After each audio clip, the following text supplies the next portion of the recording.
la santé mentale a eu une période d'ouverture, on va dire, dans un double mouvement pour moi. Le premier mouvement, c'est l'expérience de la guerre, que bon, je n'ai pas connue, bien sûr, je suis né après-hier, ouais.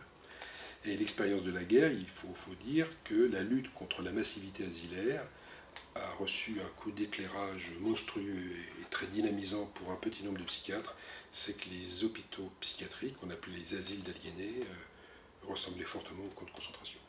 Bon, c'est le constat qui avait fait bon effet. Et puis disons qu'il y a eu une deuxième, c'est mon point de vue, hein, une deuxième accélération qui était liée à mai 68. À mai 68 sont entrés massivement dans la suite de mai 68 un certain nombre de praticiens avec l'idée qu'il fallait lutter contre l'asile et essayer de avoir des budgets, on appelait ça comme ça, des budgets de déshospitalisation.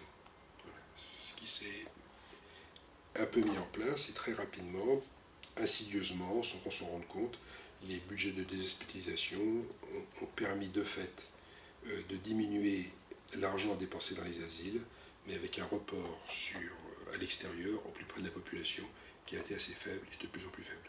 Les modifications économiques ont fait que la fin des Trente Glorieuses, c'est-à-dire très précisément l'idée que la circulation des capitaux devait accroître, je le dis comme ça, devait accroître sensiblement le prélèvement de l'argent sur le peuple, ce qui s'est passé, a fait que se sont mis en place progressivement en psychiatrie,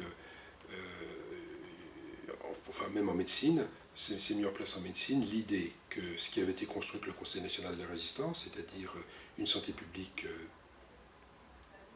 qui, bien sûr, était budgétisée par l'argent solidaire, devait être aussi excessivement solidaire. Et ça va disparaître de manière très précise avec un coup politique qui a été fait en 1996 par un dénommé Alain Juppé, qui s'appelle les ordonnances sur la sécurité sociale. Quand on lit les ordonnances sur la sécurité sociale, les ordonnances disent ça, c'est un coup politique, mais c'est intéressant à savoir parce que c'est ce qui est en train d'infiltrer nos pratiques à l'heure actuelle. Les ordonnances sur la sécurité sociale disent, si nous voulons maintenir notre degré de couverture sociale que tout le monde nous envie, il n'y a qu'une seule chose à faire, une seule solution. Cette solution, c'est la maîtrise médicalisée des coûts de santé. On ne s'occupe pas de l'argent qui rentre ou de l'argent qui sort. Tout le problème pour maintenir une desserte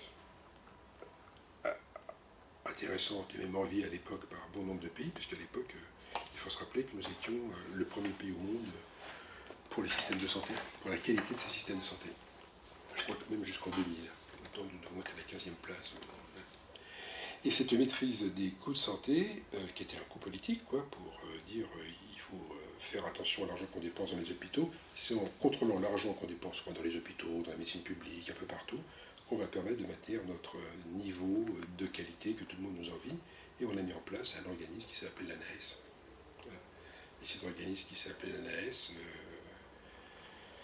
avec Sarkozy, s'est transformé en HAS, Haute Autorité de Santé, qui a décidé de considérer qu'elle était l'outil scientifique qui disait la meilleure façon de soigner, mais qu'en fait est un outil qui s'appuie soi-disant sur la science pour mettre en place un vaste système de contrôle. Et ce système de contrôle d'accréditation est en train de détruire les forces vives qui arrivaient à essayer de travailler et à construire des réponses au plus près de la population, parce que dans la suite de l'après-guerre, la médecine au sens large était une médecine dans laquelle on disait la société doit donner à la médecine les moyens, il y a obligation de moyens, mais il n'y a pas obligation de résultat, parce que c'est pas parce qu'on dit moyens qu'on est sûr que les gens vont être tous guéris de leur cancer, mais il y a obligation de moyens. Et maintenant, nous avons inversé ça, c'est-à-dire qu'il n'y a pas obligation de moyens, mais il y a obligation de résultats, entre guillemets, c'est-à-dire de calculer des parcours, et l'idée qui est en train de naître, c'est, qui arrivera si on n'y fait rien, c'est de dire, nous avons fait des études, disant, je prends un exemple, mais qui sont dans les tuyaux, de dire, par exemple, un patient schizophrène, il aura le droit à 6 mois de psychothérapie, je ne sais quoi, etc. Ce qu'on appelle les parcours, ce qui existe en médecine. C'est-à-dire qu'on va commencer à privilégier les actes, à contrôler les actes. Voilà. C'est des choses qui ont été faites aux États-Unis, et tout le monde s'est aperçu que quand on fait une médecine payée par les actes, et ben, la médecine augmente et ceux qui ont accès diminuent. Puisqu'il faut avoir soit de l'argent, soit des mutuelles qu'on paye très cher.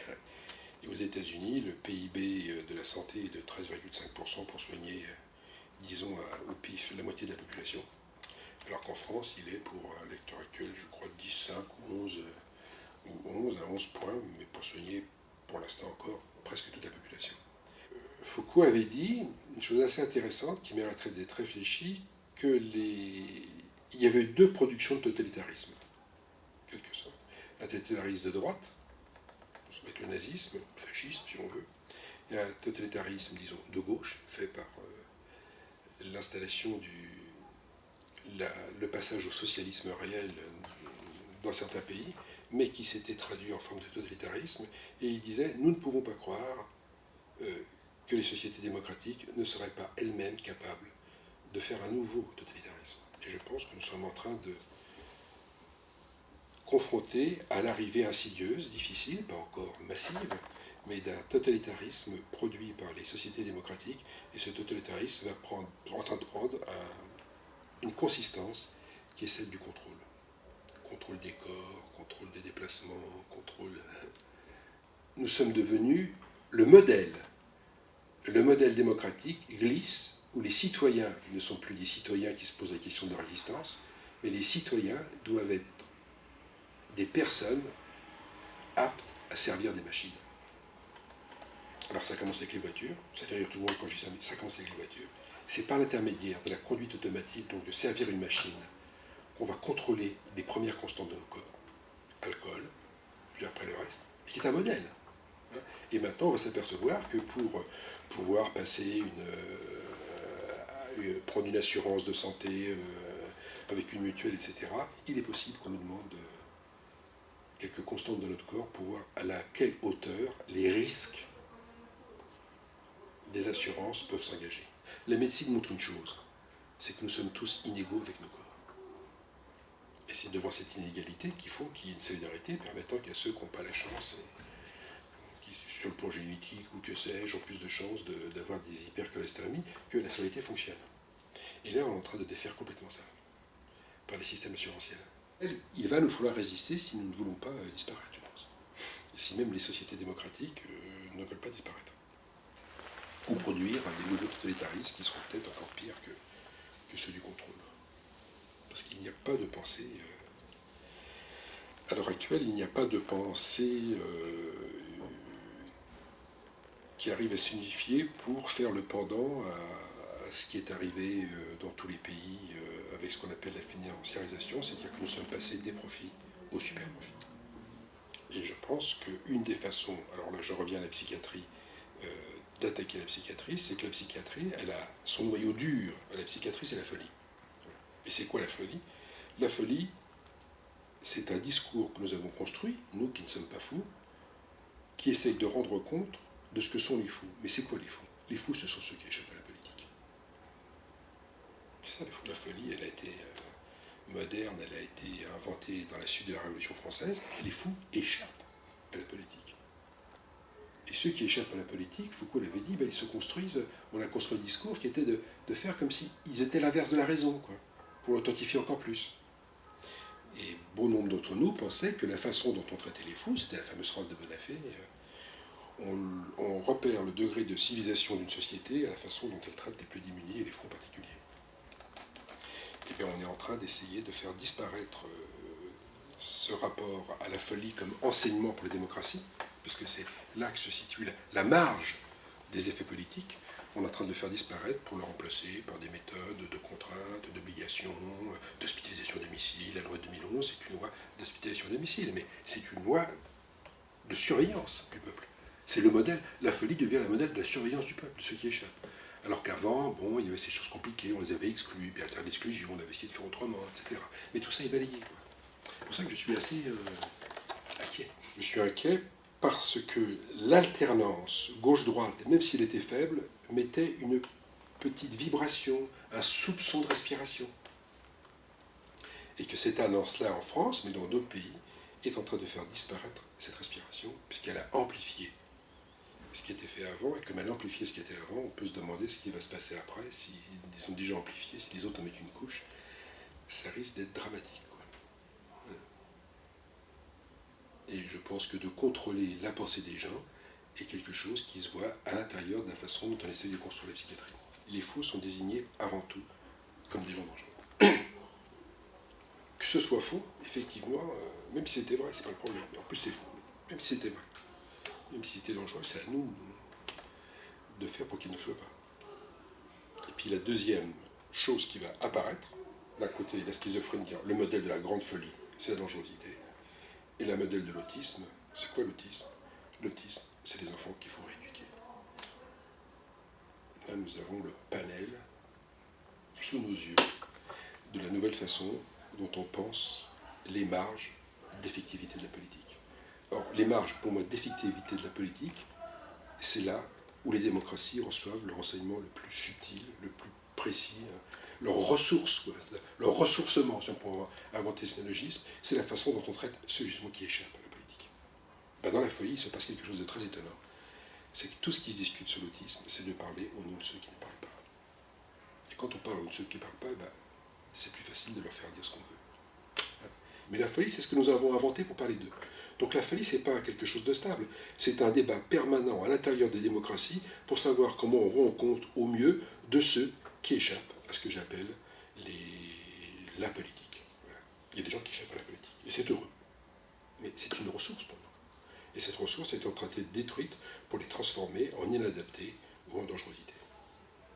Donc vous voyez, au CBA, vous avez du boulot pour nous aider à avancer là-dessus. Mais si nous ne nous fermerons pas les résistances, parce que ce que je dis, j'avais écrit un texte là-dessus, nous sommes dans une situation d'occupation.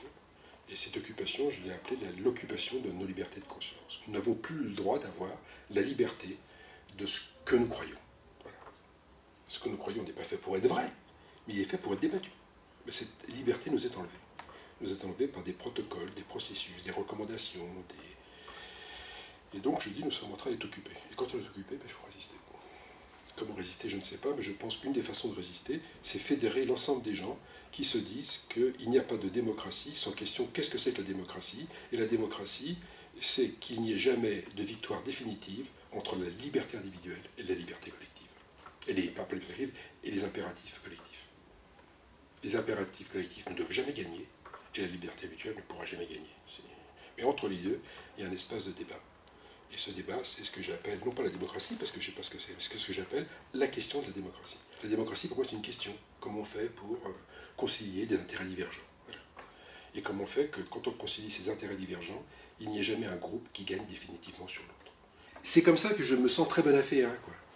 Bonafé n'a jamais pensé que la psychiatrie, c'était dire ce qu'il fallait faire.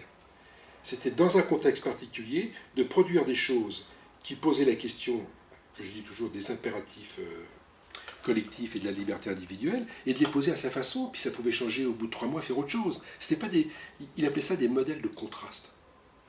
Mais les modèles de contraste, pour Bonafé, c'était pas fait pour être copiés. C'était fait pour s'enseigner les uns les autres. Et il y avait pour lui, c'est très important, il n'était pas psychiatre au sens simple du terme, c'est pour ça qu'il a écrit 3 fois le personnage du psychiatre. Être psychiatre, pour lui, c'était de participer à ça. Mais pas en faisant un modèle parce qu'il était mieux qu'un autre, au sens absolu du terme. Que celui qui le fait pense qu'il est mieux, c'est la moindre des choses, puisqu'il le fait. Mais ce qui était mieux n'était pas fait pour être copié. Il était fait pour être débattu, pour envoyer à de nouveaux modèles en fonction de ce qui allait se produire, du fait que tel ou tel modèle nouveau arrivait. Et je pense que la question de ce qui va se passer le samedi 1er novembre, pour moi, c'est de savoir qui qu'on invite, qui vient. Pour moi, le gros problème, c'est qu'est-ce qu'on va se dire en partant. Comment on va essayer de fédérer des gens qui résistent. Et quand je dis qu'il y a des gens qui résistent, ils peuvent résister d'une façon avec laquelle je ne serais pas d'accord. C'est pas le problème, pour moi. C'est pas le problème. Le problème, c'est ils ont leur part. Et pour ça, je pense que si on ne fédère pas l'ensemble des gens qui ont envie de considérer que les œuvres humaines ont une valeur qui, bien qu'elle n'est pas totalement marchande, a quand même une sérieuse valeur, de savoir comment il faut se fédérer. Les CMEA, ce n'est pas un centre d'experts. C'est un centre qui a fédéré les capacités des gens à pouvoir, on va dire comme ça, aller simplement, s'enseigner les uns les autres. Et si on perd ça, je pense qu'on mourra. Si ce mouvement-là ne se met pas en place à partir de la base, il est fort possible que la machine étant tellement puissante, les médias étant tellement massifs, orientés, que nous disparaîtrons sous l'usure. Car c'est usant. Usant, voilà. Et si on ne se fédère pas, si on ne fait pas des congrès de résistance, c'est pour ça que j'avais appelé, mais c'est pour redonner de la valeur au mot, quoi. J'avais dit, il faut fédérer des forces soignantes libres. Ceux qui refusent, peu importe qui ils sont. Il faut lancer le mot dans la société. Puis après, on fédérera les forces médico-sociales libres, les forces culturelles libres, enfin, un courant de gens qui disent, non, ce monde-là, qui est en train de nous détruire, nous n'en voulons pas. Parce que je pense que l'affaire est pour moi, d'une gravité que je n'ai jamais rencontrée depuis que je suis sur Terre. Bon, ça fait pas longtemps, mais j'ai jamais rencontré ça.